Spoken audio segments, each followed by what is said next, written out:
ശ്രീ രാജേന്ദ്രന് CPM സംസ്ഥാന സമിതി യോഗം ഇന്നലെ അവസാനിച്ചത് ഇന്ന് വീണ്ടും തുടരുകയാണ്. ഒരുപാട് വിമർശനമാണ് കേരളത്തിൽ മുഖ്യമന്ത്രി ശ്രീ പിണറായി വിജയനെതിരെ.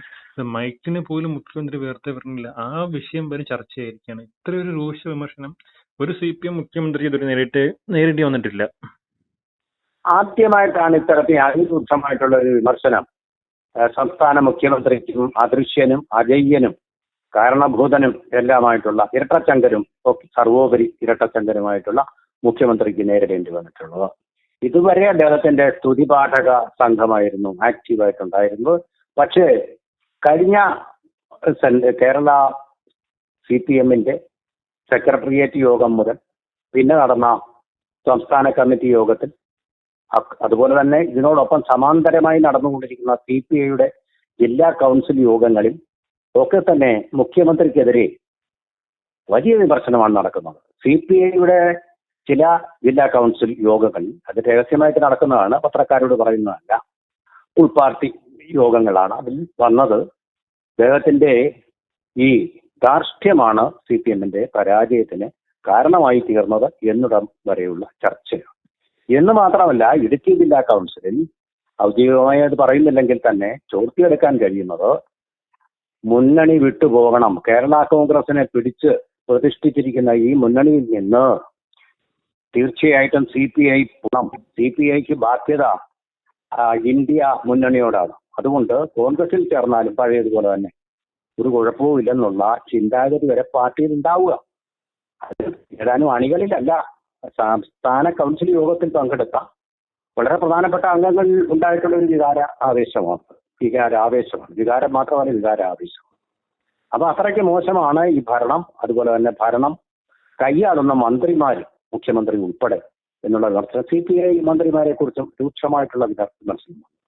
സാധാരണഗതി പരാജയം വന്നാലും നമ്മൾ സാധാരണ കോടിയേരി ബാലകൃഷ്ണൻ സെക്രട്ടറി ആയിരുന്നപ്പോൾ കേട്ടതാണ്, ഞങ്ങൾക്ക് ഞങ്ങളുടെ അടിത്തറയൊന്നും നഷ്ടപ്പെട്ടിട്ടില്ല, ആ സാങ്കേതികമായ പരാജയം മാത്രമാണ് ഉണ്ടായിട്ടുള്ളത്, അതുകൊണ്ട് രാജിവെക്കേണ്ട ആവശ്യമൊന്നുമില്ല എന്നുള്ള ആ തരത്തിലുള്ള വാചാടോപം മാത്രമാണ് കേട്ടിട്ടുള്ളത്. പക്ഷെ ഇപ്പോ അങ്ങനെയല്ല, പാർട്ടി തന്നെ തിരുത്തൽ പ്രക്രിയയ്ക്ക് തുടക്കം കുറിച്ചിരിക്കുന്നു എന്ന് കേട്ട് ഇപ്പൊ ഉടനെ ഈ സംസ്ഥാന കമ്മിറ്റി മുഖ്യമന്ത്രിയെ മാറ്റും എന്നൊന്നും പ്രതീക്ഷിക്കാൻ വയ്യ.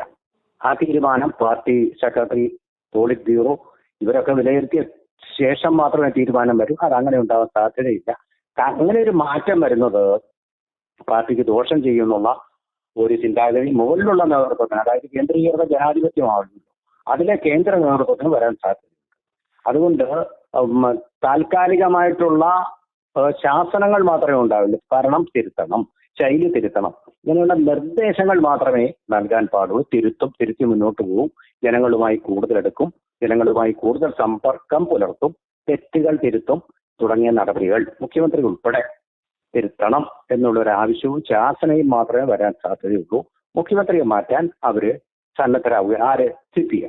ഞാൻ CPIയിലേക്ക് വരുമ്പോൾ CPI ചിലപ്പോൾ മുഖ്യമന്ത്രി തന്നെ മാറിയാലും മുന്നണിയെ രക്ഷിക്കണം എന്നുള്ള ഒരു തീരുമാനം വരാൻ സാധ്യതയുണ്ട്.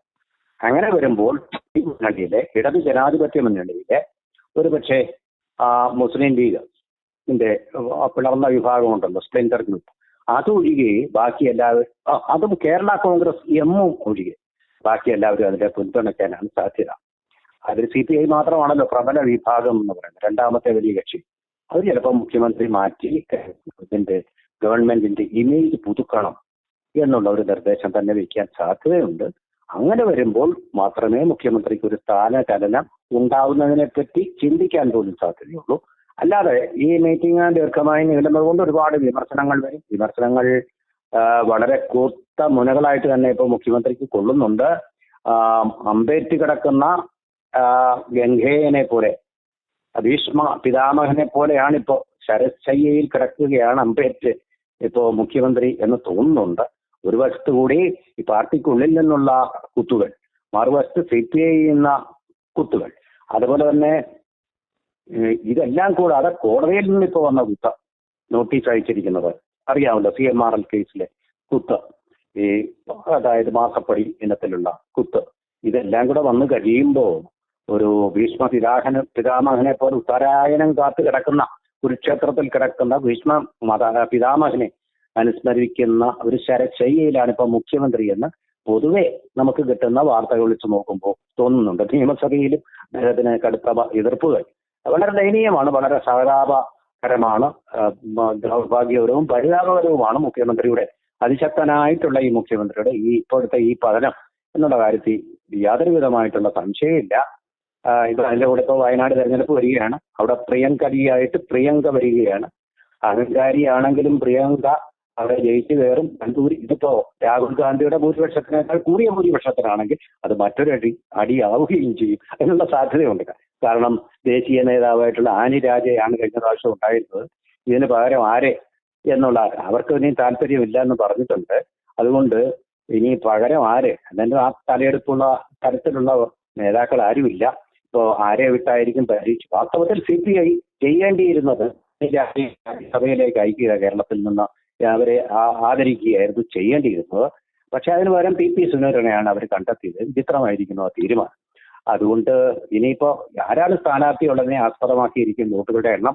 എന്തായാലും അവിടുത്തെ മുസ്ലിം ഭൂരിപക്ഷത്തിന്റെ ഉറച്ച തീരുമാനം ഇന്ത്യ മുന്നണിയെ ജയിപ്പിക്കാനാണ്. അത് ഈ സ്ത്രീകൾ മത്സരിക്കുന്നതെന്ന് അവർക്ക് അത്ര ഇഷ്ടമുള്ള കാര്യമല്ലെങ്കിലും ഏറെക്കുറെ കഴിഞ്ഞ പ്രാവശ്യത്തെ ഭൂരിപക്ഷത്തിൽ അവർ ജയിക്കും. പക്ഷെ അതിൽ കൂടുതൽ വന്നാൽ അത് CPM-ന് മറ്റൊരടിയാവും. അടുത്ത പഞ്ചായത്ത് തെരഞ്ഞെടുപ്പ്, തുടർന്ന് വരുന്ന സംസ്ഥാന തെരഞ്ഞെടുപ്പിലൊക്കെ സജീവമായിട്ട് പ്രിയങ്കയുടെ സാന്നിധ്യം ഇവിടെ വരുമ്പോൾ തീർച്ചയായിട്ടും അത് പ്രധാനമായും ബാധിക്കുക CPM-നെ ആയിരിക്കും. BJP ഒന്നുകൂടെ ശക്തിപ്പെടുത്തുകയുള്ളൂ. അതെന്നാണ് എനിക്ക് തോന്നുന്നത്.